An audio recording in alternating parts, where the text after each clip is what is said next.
बिस्मिल्लाहिर्रहमानिर्रहीम। शुरू अल्लाह के नाम से जो बड़ा मेहरबान निहायत रहम वाला है। अस्सलाम वालेकुम गाइस। तो आज हम मैनेजमेंट के फंक्शन के बारे में डिस्कस करेंगे। तो मैनेजमेंट क्या होती है और इसके इफेक्टिवनेस वगैरह क्या होता है वो उसके बारे में हम डिस्कस कर एफिशिएंसी इफेक्टिवनेस क्या होता है उसके बारे में डिस्कस कर चुके हैं। तो आज हम मैनेजमेंट के फंक्शन के बारे में डिस्कस करेंगे। तो ये हमारे पास जो मैनेजमेंट के जो फंक्शन आते हैं ये व्हाट डू मैनेजर्स डू के इसके अंडर आते हैं। तो अब हम डिस्कस करते हैं इसके जो चार फंक्शंस हैं और वो मैनेजमेंट के तो वो कौन कौन से हैं और इनके कैसे हम स्टेप बाय स्टेप परफॉर्म करते हैं। तो इसके फोर स्टेप्स हैं, आपने ये वन बाय वन इसी तरह इनको डिस्कस करना है। पहले सबसे पहले हमारे पास आता है प्लानिंग, और सेकंड नंबर पे हमारे पास आता है ऑर्गेनाइजिंग, और थर्ड नंबर पे लीडिंग, और चौथे नंबर पे कंट्रोलिंग। तो सबसे पहले हम देखते हैं प्लानिंग क्या होता है। प्लानिंग में यानी कि ये हमारे पास इसमें प्री डिफाइंड रूल्स वगैरह हमने पहले से सब कुछ जो प्लान किया था कि हमने ये जो एक्शन परफॉर्म करना, ये हमारे पास जो है ये पहला फंक्शन होता है जो, और इस पर जो नेक्स्ट जो जितने भी हमारे पास फंक्शन है ये डिपेंड कर रहे होते हैं। इसमें हमारे पास डिसाइडिंग होता है सब कुछ पहले से एडवांस में, यानी कि what to do, how to do, when to do, what is going to do. या इसमें हमारे पास यहाँ फिर आप इसको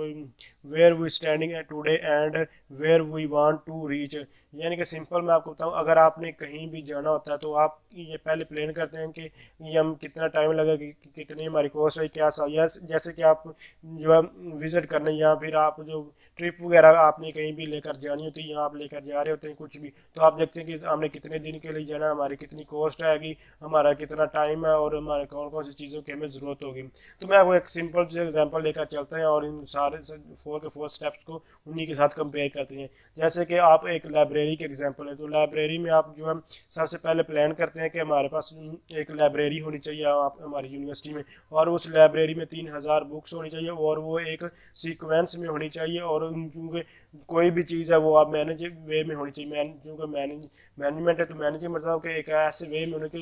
हमें कोई भी हम कम से कम इनपुट देनी पड़े और हमें बहुत ज़्यादा जल्दी उसकी अच्छी आउटपुट मिल जाए, कि कोई भी हम कम से कम टाइम लगे और हमें कोई भी चीज़ मिले। अगर कोई भी चीज़ है आपने कोई भी चीज़ कैसे बिखरी पड़ी है, आपको पता ही नहीं कैसे कहीं भी पड़ी हो, तो आप उसको सर्च करना कोई भी चीज़ बहुत ही मुश्किल होती है, जिसकी वजह से आप उसको एक ऐसे एक ऑर्गेनाइज वे में रखते हैं कि अब आपको कोई भी चीज़ जहाँ से चाहिए आप फ़ौरन उठा लें। तो हम एक लाइब्रेरी के एग्जांपल लेकर चलते हैं कि आपकी एक लाइब्रेरी में आपने प्लान किया है पहले से कि हमारे पास एक लाइब्रेरी होनी चाहिए, और लाइब्रेरी है और उसमें हमारे पास 300 बुक्स होनी चाहिए, और वो एक अरेंज वे में होनी चाहिए कि वो हमें जो भी हमें बुक्स चाहिए हम फ़ौरन उसको वहाँ से उठा लें, और वो 3000 बुक और 2 दिन के अंदर अंदर हमने एक ऐसे वे में रखनी है कि हमें वो हम उठा लें। तो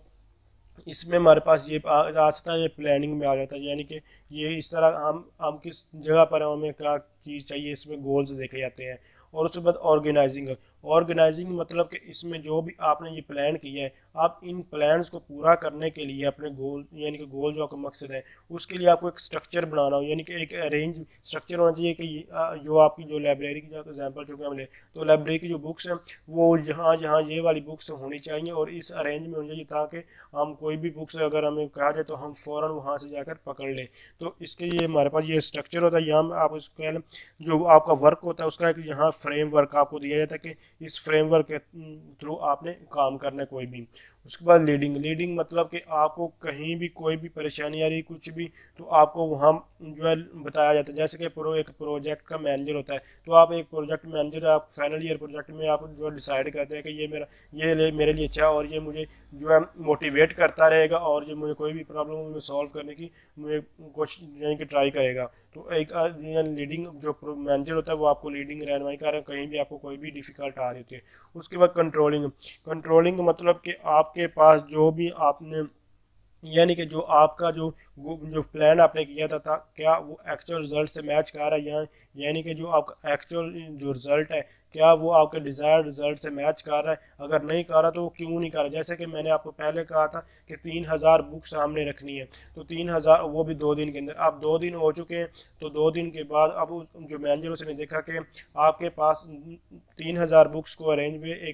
एक ऑर्गेनाइज वे में रखना था, लेकिन वो 2500 रख पाए हैं एक ऑर्गेनाइज। अब वो 500 क्यों नहीं रख पाए उसकी रीज़न देखनी है। अब वो जो मैनेजर है वो उसकी रीज़न देखेगा और उसके बाद जो एम्प्लॉयज़ वगैरह उनको बताएगा कि आपने इस वजह से जो है नहीं रख पाया, नेक्स्ट टाइम आपने जो इसको इस तरह वे से करेंगे काम के, तो आपका जो काम है वो जो आपका एक्चुअल रिजल्ट है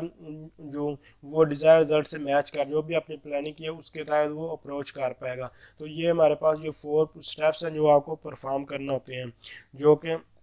आप कोई भी ऑर्गेनाइजेशन यही चाहती है। तो सिंपल में आपको प्लानिंग में आपने पहले से जो भी रूल्स हैं वो डिफाइन करें, उसके बाद वो जो रूल्स डिफाइन किए उनको आप पूरा करने के लिए आपने किन किन लोगों को कौन कौन सा काम देना है वो आप काम देते हैं और उसको एक स्ट्रक्चर बना लेते हैं कि इस स्ट्रक्चर के इस स्टेप्स के थ्रू हमने ये परफॉर्म करना है। और उसके बाद आप कोई भी जो आपके जो वर्कर्स वगैरह उनको कोई भी प्रॉब्लम आती है तो आप उसकी उनकी रहनुमाई करते हैं, हाँ आप ऐसे करें, वो आपसे पूछ लेते हैं और आपको मोटिवेशन करते हैं कि आप इस तरह करें वो काम हो जाएगा। उसके बाद कंट्रोलिंग, कोई भी आपका जो रिजल्ट है वो अगर मैच नहीं करता तो क्यों नहीं करता, उसके क्या क्या रीजंस वगैरह वो आप इसमें कंट्रोलिंग में देखते हैं। और जो आप प्लानिंग से लेकर आप जो फिर जो यानी कि आप प्रेजेंट से जो फ्यूचर तक पहुंच जाते हैं, यानी कि आप जो भी आपने काम करना होता है वो आपके ऑर्गेनाइजेशन के लिए वो परफॉर्म हो जाता है। तो ये थी मैनेजमेंट के फंक्शंस। Thanks for watching. अल्लाह हाफिज़।